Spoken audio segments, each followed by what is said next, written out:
10 common mistakes, this time when mixing vocals. Let's go.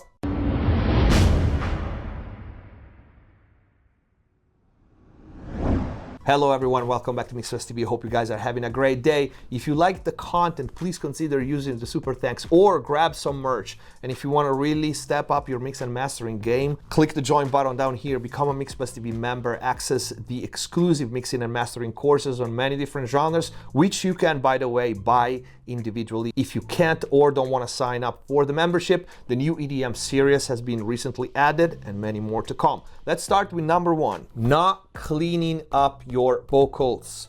I did a video about this a long time ago, and it was about compression because I realized that many people don't understand, especially for modern genres like hip hop, rock, where we do compress vocals, even pop. We do compress vocals a lot. How important it is to clean up your vocals.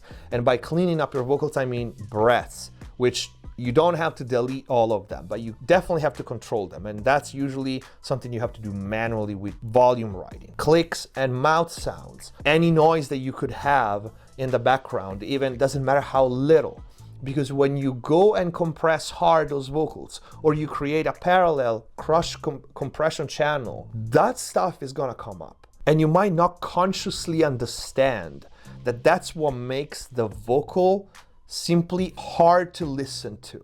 There's a sense of unease when you hear those vocals and they are overcompressed and there's like clicks and noises and mouth noises and stuff like that. If you've been neglecting paying attention to those things, do that and then hear the massive difference. Because many of the vocals out there that are even, especially in pop, that are super clean, they are very hard compressed, but they are so clean and pristine that they actually sound good, and they don't give you that sense of like, oh, something's off. It's like my attack or my release is too fast. What is going on here? Is all that dirt that doesn't need to be there, it hasn't been properly cleaned up or attenuated before going into compression. So that's number 1. Number 2, so common on vocals, I hear it all the time, and it's the same thing. Cutting too high. I can't count how many times I have seen YouTube videos where cutting vocals up to like 120 or 100, and that's crazy. I mean, sometimes if you have excess low end, okay, I'm not saying you should never do that, but the chances that you have to, unless you're going for a specific sound that is like kind of boxy and effect-y, there's no reason. You're cutting out part of the body and the chest vibrations of a human voice. You're not supposed to cut out 100. I suppose this is debatable, you know, it can be taste. This is just my advice. But many times I hear mixes where the vocals sound thin and too bright and too midi. It's not because there's too much top end or too much mid range. It's because it lacks in body and those lower vibrations. And a lot of people I notice, especially on YouTube, they, once again, like the previous video that I did, Don't Mix With Your Eyes, they literally look at the spectrum analyzer, right, on Pro Q3, how many times you saw that, and they look at the last bump and they cut up to there, which is probably like 120. First of all, I'm not even sure your analyzer is set up and calibrated correctly. So you're literally mixing with your eyes. And second, I've seen people cutting because they say, I can't hear anything. I can't hear any difference. Well, we have a problem if you can't hear any difference. Like your monitoring system is messed up, or your hearing is messed up, or, you know, I don't want to offend anybody. You should hear a difference. And some people say, I do hear where I'm cutting, I just don't need it in the mix. And that's, I think, a much scarier mistake, because you do need that. This thing with low-end frequencies is a recurring theme. Oh, you can't hear it, or you can't hear it in the mix. You can feel it. It changes so much. And if you've been cutting your vocals that high, just give it a try. Just cut like a 50 or 60 if you want. Even if it's a female vocal, and even if you think you don't hear any difference, and then tell me how it goes. Number 3, relying too much on automated processes. Compression, de-essing, and all the other automatic dynamic processes. Why? Because writing vocals is an art. And there's no doubt that we do use compression, and we use a ton of compression, and that we use de-essers. If you only rely on those things to handle dynamic and to handle the movement of vocals in a mix, you're always gonna end up with boring freaking vocals and flat. The art is in moving the fader and also automating everything else, which can be EQ, of course. I've talked about this many times. The EQ on your verse, when the singer sings the low range, it ain't gonna be the same on the chorus, or the bridge, which has a different weird kind of singing. It's not gonna happen, and so is everything else. But the first thing is, even if you want to have a completely steady, dynamically controlled vocal track, then you do need to move that fader and automating and follow the thought, the lyrics, the performance, and the message that that artist wants to deliver. And that's part of your job. You need to help the artist delivering that. And the fader is your tool. Don't rely only on automated processes for dynamics. De-essing, move them manually. Same thing, or EQ them manually. Number 4, not using parallel channels. And usually for me, for vocals, there's always a saturation parallel and a compression parallel. Vocals can be extremely dynamic, and that's the way they are supposed to be. You can't all the time reduce dynamics, because on some singers, on some performances, you're gonna take the soul and the heart out if you do that. So sometimes you have to kind of work backwards, or let's say from the other side, meaning you are going to have to let those loud parts being loud, maybe being even on top of the music for 5 seconds or 2 seconds. But then the rest that is too low is gonna be too low, and compression works up to a certain extent, especially in insert. Using parallel compression on vocals can solve so many problems, especially with intelligibility. If you have an intimate performance, again, I see Bella when she sings so softly, can help you so much, not only with the tone, with the density, with intelligibility, and it allows you to leave more of the natural dynamic on the dry, so to speak, track, even if you have compression, the original track, let's call it this way. Of course, this parallel channel, it's gonna have to be automated. It's very unlikely that it's gonna be a set and forget.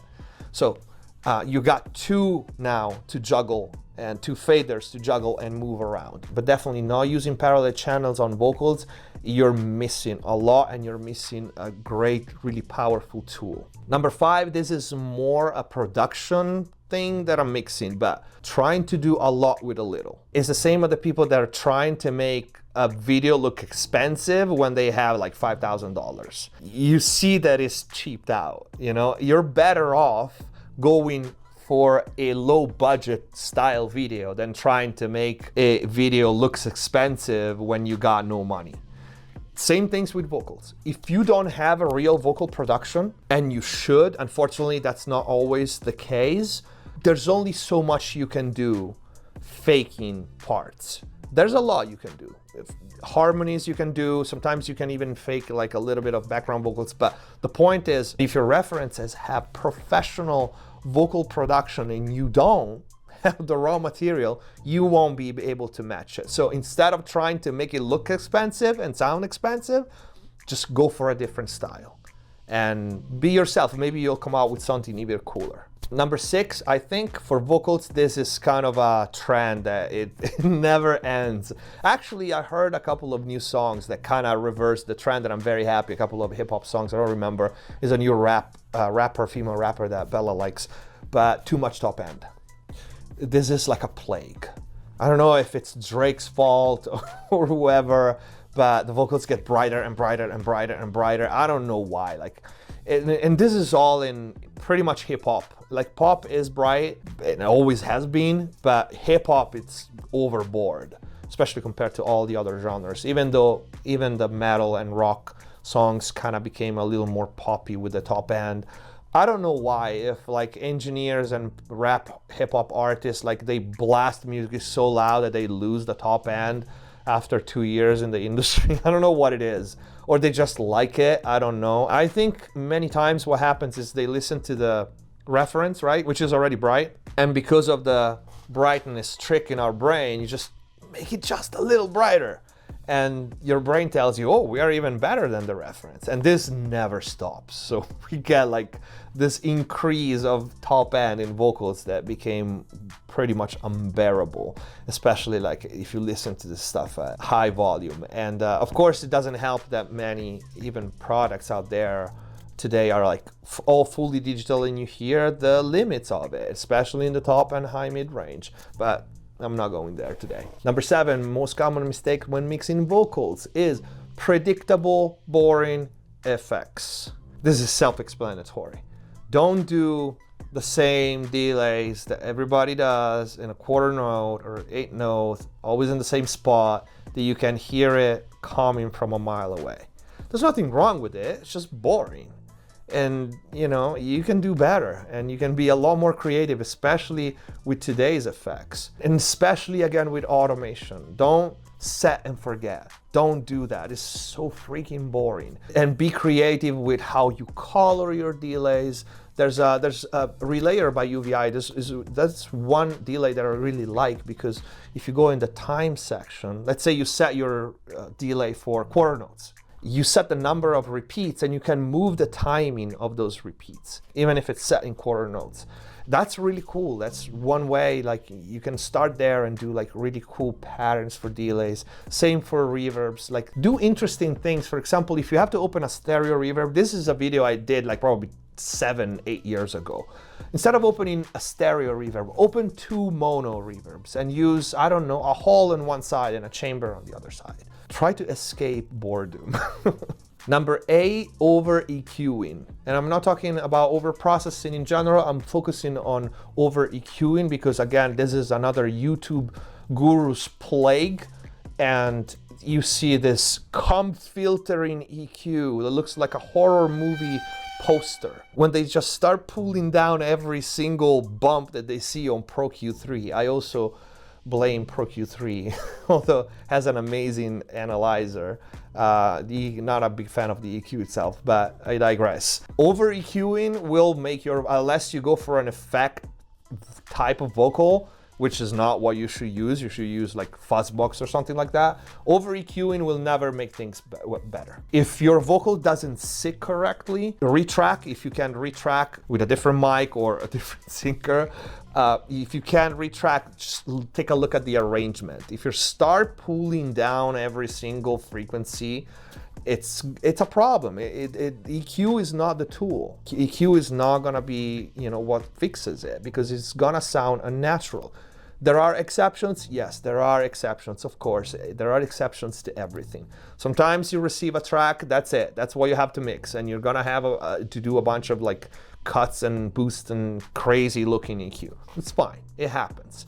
What I'm saying is, as a general rule, that's not the norm. Just at this point, I have no more tolerance for bullshit on YouTube and wannabe mixing engineers. And they say like this thing. And I did a video about this when I said like, don't boost 12 dB with a narrow Q, because everything is gonna freaking resonate at that point. Step back, when you start EQing and you got like 7 bands open, bypass, step back, go out, take a minute and come back and understand, and trying to refresh your memory and your hearing, because that's not the way. Number 9, too much fake stereo. If you want doubles, record doubles. If you want doubles on your ad-libs, record doubles on your ad-libs. If you want doubles, triples, quadruples, and more on your BVs, track them. Too much faking stereo, it's like electric guitars. It ain't gonna work. It sounds weird, it sounds empty, it sounds hollow. You're gonna lose the mid channel, which besides some particular genres or specific parts of special effects, is not gonna sound good.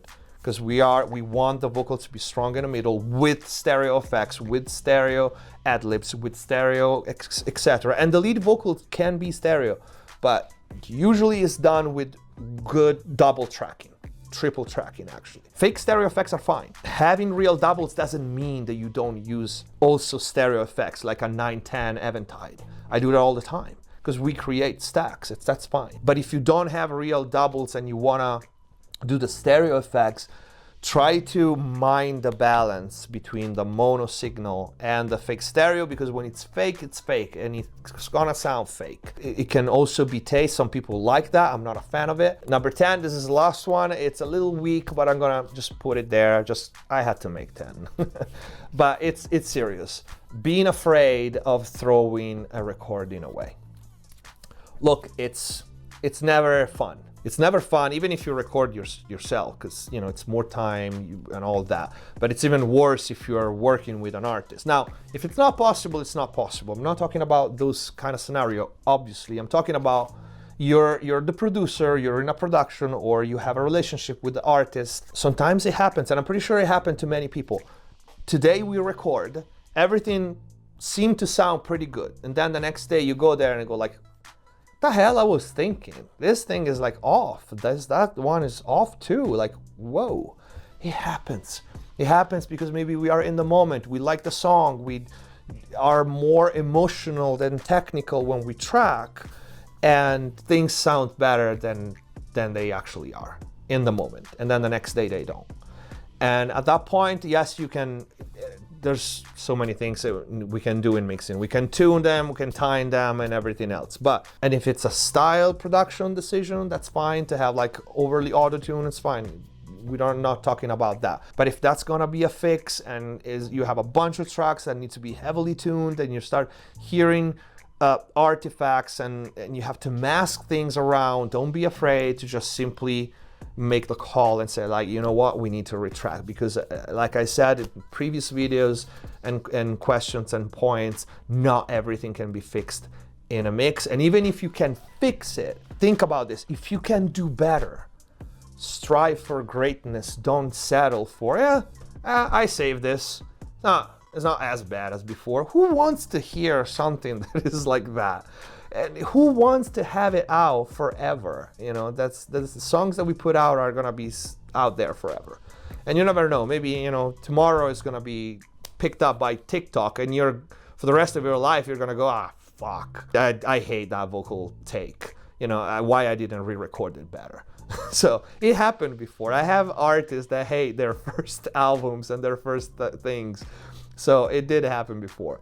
And I think this is it for this video. I hope you guys liked it, and if you did, please consider using the super thanks, support the channel, or grab some merch. But if you really want to step up your mix and mastering game, click the join button down here, become a MixBus TV member, access the exclusive mixing and mastering courses, which you can also buy individually if you can't or don't want to be signing up for the membership. The new EDM series was recently added, and there are many more to come. Thank you for watching. Subscribe if you haven't already. Stay safe. See you next time. Hands on my neck, hands grip my